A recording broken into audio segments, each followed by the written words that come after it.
this week, Chiefs Chargers play Thursday night, and it's the best game of the week, man. Some of the just Dolphins versus the Ravens. That's not a bad game. It's not a bad game. Yeah. But and that's why I'm bringing it up because it's like yeah. I'm thinking it's the second or third best game of the weekend because all these other games it's just not a lot of flair to a lot of these other games. Yeah. So you have Chiefs Chargers, man, and it's the traditionally and of course I'm a huge Kansas City fan. We have dominated in the last 10 to 20 years. Last 10 years, I would say, even pre Patrick Mahomes, we've dominated AFC West, even with Alex Smith. But in the Mahomes era, the Chargers have done the best against Mahomes and the Chiefs. I didn't realize that. They're 500, right? Okay. Now, one game, Mahomes didn't play; he was injured, but still, they're 500. Yeah. All the other teams combined, we have a 90% winning percentile. Yikes. In the Mahomes era, and so and the thing is, the Chargers they have. Derwin plays Kelsey the best in the entire league. 1-on-1, he just mans him up and plays him. Yeah. And you don't have to help, you don't have to bracket. That changes the game, and I think that's why they're able to play the Chiefs so good. Yeah. And now with no Tyreek, if Derwin can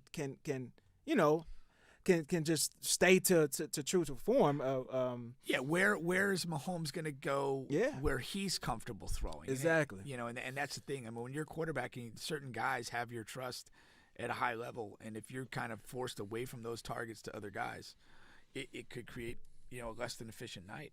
Yeah, man. This is first game. We're playing at the Chargers, and then of course we're going to play at Kansas City later in the year. But this is a huge game, man, because. They're crowning, Herbert. I was gonna say it's a huge game for him because it's a marquee matchup against Mahomes, and it's like if he plays great on a Thursday night with the eyes of the football world on you and wins and plays great, the hyperbole can go and run maybe an MVP this year, wherever that could go. Exactly. So I mean he played well last week in their win, and they were one of the teams, Chiefs among them too, that really played well and looked comfortable right from the jump. And I mean that San Diego team is interesting. I've been reluctant to jump on the Hebert thing to the degree that a lot of others have. I'm kind of wait and see. Let's see what he gets in the playoffs and stuff like that.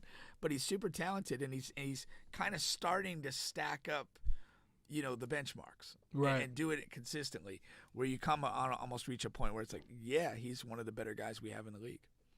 So a couple of notes on this game, right? I'm a trends guy.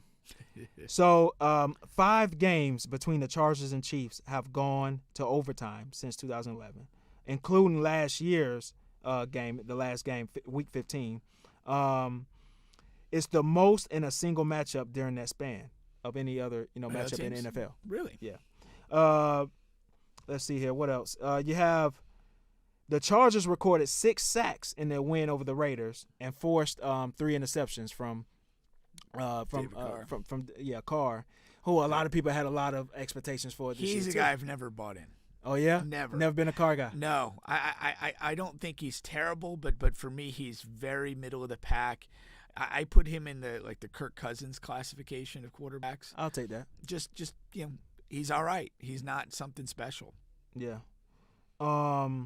Since entering the NFL in 2020, Herbert has completed over 75% of his passes in 7 games. Just against the Chiefs. Yeah, just against the Chiefs. Let's see here. The Chiefs outgained the Cardinals we know they dominated the Cardinals. And so this is more about the Cardinals and Chiefs matchup, which the Chiefs dominated.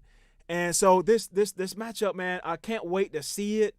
I wish it was a Monday night game, but Thursday night is still marquee. Yeah. And it's early in the year. If you're a team, I think you will want the Thursday night games earlier in the season. Why? Because, well, it's going to be a short turnaround anyhow for you, unless you're coming off a bye. Okay. Or going into a bye. So if you got to do it early in the year when you're more fresh. Yeah. Okay, less injuries. Yeah. You know. Yeah. So I think that's great for both teams. They're getting this Thursday night game out the way. Actually, this is the first true Thursday night game. Yeah. Because the first one last week was played coming out of camp, You know so what it I really mean? wasn't a short week. Nah. So it'll be interesting. The quality of play could be affected. Yeah. Both But not ways. as much as the middle end of the Potentially, year. yeah, for sure, Yeah, for yeah, sure. yeah. No, that's a great point though. That this could be, this is the first true Thursday night game with a short week, and we'll see how the teams respond to that. Yeah. But no, it should be a good game.